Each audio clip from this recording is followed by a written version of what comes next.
Template inheritance in Blade can be used in real-world application to create a consistent layout for web pages.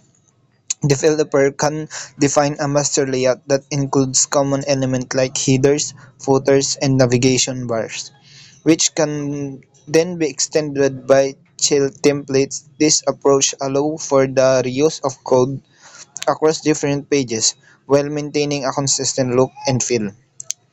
Blade at section and at yield are used to define and display content in different parts of layout, allowing child views to inject their own content into a master template. Blade control structures makes your code more readable because they use a simpler and cleaner syntax compared to raw PHP tags. Instead of writing we are writing long blocks, Blade allows you to use with HTML. This makes templates easier to read, maintain, and understand.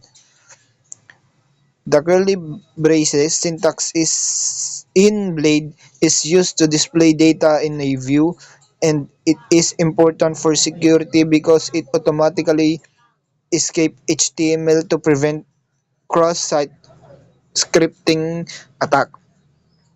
When you output variables using Blade, convert special character like less than or greater than into safe HTML entities so that malicious code cannot be executed in browser. For example, if a user's enter Blade component and allow